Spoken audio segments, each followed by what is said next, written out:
అనుకున్నంత పని అయ్యింది. ఇంకా ఏం జరగబోతోందో జనం గుబులుగా ఉండాల్సిన పరిస్థితికి వచ్చింది. మోడీ ప్రభుత్వం పెట్రోలు డీజిల్ మీద లీటర్కు 3 రూపాయలు పెంచింది. సిఎన్జి వాహనాలు వాడేటువంటి గ్యాస్ దాని మీద కేజీకి 2 రూపాయల చొప్పున పెంచింది. 8వ తేదీ పొదుపు చర్యల పేరుతో ఉచిత సలహాలు ప్రధానమంత్రి ఇచ్చినప్పుడే మనం మాట్లాడుకున్నాం.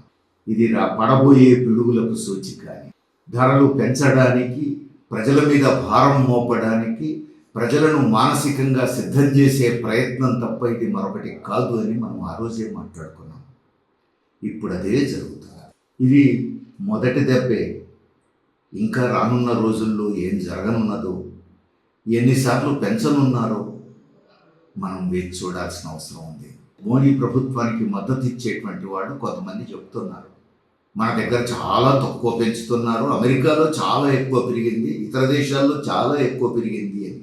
అంటే రానున్న రోజుల్లో ఇంకా ఎక్కువ పెంచబోతున్నామని చెప్పడం తప్ప ఇది మరొకటి కాదు. ఎందుకు ఇట్లా జరుగుతుంది? యుద్ధం సాకుగా చెప్పారు. యుద్ధం జరుగుతున్నప్పుడు యూనియన్ గవర్నమెంట్ ఏం చెప్పింది? మనం చాలా సేఫ్ సైడ్లో ఉన్నాం, మనకేమీ ఇబ్బంది లేదు, ప్రజలందరూ భరోసాతో ఉండొచ్చు అని చెప్పారు. యుద్ధం ఆగిన తర్వాత కూడా 7వ తేదీ వరకు ఈ మాటలే చెప్పారు. కారణం ఏమిటి? యుద్ధం జరుగుతున్న సమయంలో 5 రాష్ట్రాల్లో ఎన్నికలు జరగవలసి ఉన్నది. మే 4న ఎన్నికల ఫలితాలు వచ్చినాయి. అప్పుడే చాలామంది చెప్పారు, ఇక ఉంటుంది ముసళ్ళ పండగ, ఇక బాధుడు మొదలవుతుంది అని. అది 8వ తేదీన ఉచిత సలహాల పేరుతో ప్రారంభమై ఇప్పుడు బాధుడు కార్యక్రమం మొదలైంది. ఇది ఎంతకాలం? ఇప్పుడు మోడీ ప్రభుత్వం ప్రజల మీద భారం మోపేటప్పుడు చెప్తున్నటువంటి సాకులు కూడా కుంటి సాకులు. ఆయిల్కు సంబంధించినటువంటి కంపెనీలు ఏం చెప్తున్నాయి? ఇప్పుడు ప్రపంచంలో ఈ ఆయిల్ సంక్షోభం వచ్చి ఉండకపోతే, పాత పద్ధతుల్లోనే అమ్ముకొని ఉంటే వాళ్ళకి ఎంత లాభం వచ్చేదో ఊహించుకొని ఇప్పుడు వస్తున్నటువంటి లాభానికి ఆ లాభానికి మధ్య తేడా ఎంతుందో చూసి, ఇగో ఇంత నష్టపోతున్నాం కాబట్టి ధర పెంచాలి అంటున్నారు. అంటే ఇప్పుడు నష్టాలు రావటం వల్ల కాదు, ఇంకా ఎక్కువ సంపాదించుకునేవాళ్ళం, ఎక్కువ లాభాలు వచ్చేవి. ఇప్పుడు వస్తున్న లాభాలకు పాత ధరలతో అమ్ముకుంటే, పాత పద్ధతుల్లో అమ్ముకుంటే వచ్చి ఉండే లాభాలకు మధ్య తేడా. మరి గతంలో దాదాపు అంతర్జాతీయ మార్కెట్లో నామమాత్రమైన ధరకు చేరిన దశ కూడా ఉంది. అలాంటి సందర్భాల్లో మరి విండ్ఫాల్ ప్రాఫిట్స్ అంటాం మనం, విపరీతమైనటువంటి లాభాలు దండుకున్నారే. మరి ఇక్కడ ధరలు ఆ రూపంలో 20 రూపాయలకు లీటరు, 30 రూపాయలకు లీటర్ ఏమీ ఇవ్వలేదు కదా. అంటే అంతర్జాతీయ మార్కెట్లో ధరలు బాగా తగ్గినప్పుడు బొజ్జలు నింపుకున్నారు ఇక్కడ కంపెనీల యజమానులు. ఇప్పుడు అంతర్జాతీయంగా ఒక సమస్య వచ్చిందనే పేరుతో మళ్ళా భారాలు మోపడం మొదలుపెట్టారు. మరి మోడీ ప్రభుత్వం ఏమన్నా తక్కువ తిన్నదా? యూనియన్ గవర్నమెంట్ ఏమన్నా తక్కువ తిన్నదా? మోడీ ప్రభుత్వం వాదన కూడా ఇట్లనే ఉంది. మోడీని చూసి ఆ కంపెనీలు వాదన చేస్తున్నాయో, లేదా కంపెనీలను చూసి మోడీ చేస్తున్నాడో తెలియదు, కానీ మోడీ ప్రభుత్వం చేస్తున్న వాదన కూడా ఇదే. ఇప్పుడు అంతర్జాతీయ మార్కెట్లో వచ్చిన సమస్యల రీత్యా ప్రభుత్వం ఎక్కువ భాగం సబ్సిడీ మోయాల్సి వస్తుంది, ఆ భారం తగ్గించుకోవడం కోసం ఈ ధరలు పెంచాల్సి వస్తుంది అని చెప్తున్నా. మరి నేను ఇంతకుముందు చెప్పిన విషయమే, అంతర్జాతీయ మార్కెట్లో కారు చౌకగా చమురు దొరికిన కాలంలో మోడీ ప్రభుత్వం మరి దేశంలో కారు చౌకగా పెట్రోల్ డీజిల్ అందజేసిందా, గ్యాస్ అందజేసిందా? పైగా మోడీ ప్రధానమంత్రిగా ప్రమాణ స్వీకారం చేసే నాటికి అంతర్జాతీయ మార్కెట్లో $137 ఒక బ్యారెల్ చమురు ధర ఉన్నది. అప్పుడు మరి ఈ దేశంలో పెట్రోల్ లీటర్ 70 నుంచి 75 రూపాయల మధ్య ఉన్నది. మరి ఈరోజు $75-76 మధ్యలో అతి తక్కువ ధరకు పడిపోయింది. ఏ రోజు కనీసం తాను అధికారంలోకి వచ్చినప్పటి ధరకైనా పెట్రోల్ డీజిల్ అందజేయలేదు మనకు. 110 రూపాయలు 112 రూపాయలకి వెళ్ళిపోయింది. అంటే ధరలు తగ్గినప్పుడు కేంద్ర ఖజానాకు సొమ్ము చేసుకున్నారు, జనం జేబులు బట్టి కేంద్ర ఖజానాన్ని నింపుకున్నారు. మరి ఇప్పుడు సమస్యలు పెరిగినప్పుడు ఆ డబ్బంతా ఆ ప్రజలకు వినియోగించాలి కదా. ప్రజల మీద భారం పడకుండా, ధరలు పెంచకుండా చమురు సరఫరా చేయాలి, గ్యాస్ సరఫరా చేయాలి కదా. ధరలు తగ్గినప్పుడేమో ఖజానా నింపుకున్నారు, ఇప్పుడు ధరలు పెరిగినాయనే పేరు మీద ప్రజల మీద భారాలు మోపుతున్నారు. ఇదేనా ప్రజల మీద ప్రేమ అంటే? ఇదేనా దేశభక్తి అంటే? కంపెనీలు చేసే పని అదే, మోడీ ప్రభుత్వం చేసే పని అదే. ఇంతకంటే అన్యాయం ఇంకేమన్నా ఉంటుందా? ఇంతకంటే దారుణం ఇంకేమన్నా ఉంటుందా? ఇప్పుడు పెట్రోలు, డీజిల్, సిఎన్జి గురించి ఇట్లా చెప్తున్నారు, పొదుపు చేయండి అని చెప్తున్నారు. మరి రానున్న రోజుల్లో అతి తొందరలో వంట నూనెల సంక్షోభం రాబోతోంది అంటున్నారు. మరి అప్పుడు వంట నూనెలు దొరకని పరిస్థితి, ధరలు విపరీతంగా పెరిగే పరిస్థితి వస్తే ప్రజలు ఏం పొదుపు చేయాలి?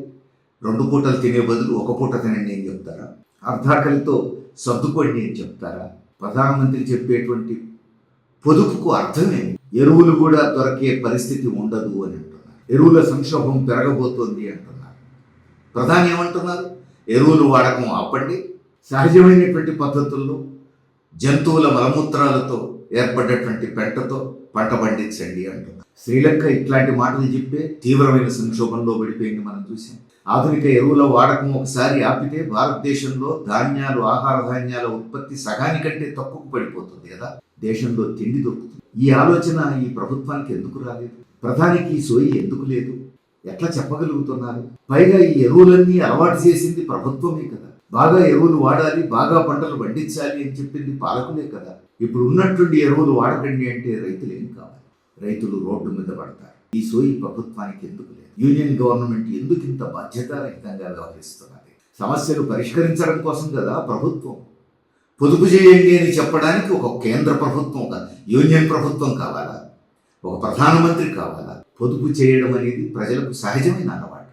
ధరలు పెరిగితే వెంటనే పొదుపు చేస్తారు, అర్ధాకలతో సర్దుకుంటూ ఉంటారు. అమ్మా నాన్నలు, వృద్ధులు తమ అనారోగ్యాన్ని కూడా లెక్క చేయకుండా మేము 4 రోజులు బతికేటోళ్ళం, ఇప్పుడు మాకెందుకు ఖర్చు పెడతారు, ఉన్న 4 రూపాయలు మీ పిల్లలకు ఖర్చు పెట్టుకోండి, మీరు బాగుండండి బిడ్డ అని చెప్పేటువంటి దేశం మన. ఆ రూపంలో పెద్దల ఆరోగ్యాన్ని పక్కన పెట్టి పసిపిల్లల కోసం ఏదో చూడగలిగింది ఏదో చూస్తూ సర్దుకుపోయే కుటుంబాలు మనకి.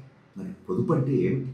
సర్దుబాటు అంటే ఏమిటి? పొదుపు చర్యలు జనానికి సహజంగా తెలుసు. పరిష్కరించాల్సిన బాధ్యత పాలకులది. పరిష్కారం చూపించాల్సిన ప్రధానమంత్రి పొదుపు చర్యలు చెప్పి చేతులు దులుపుకుంటున్నారు.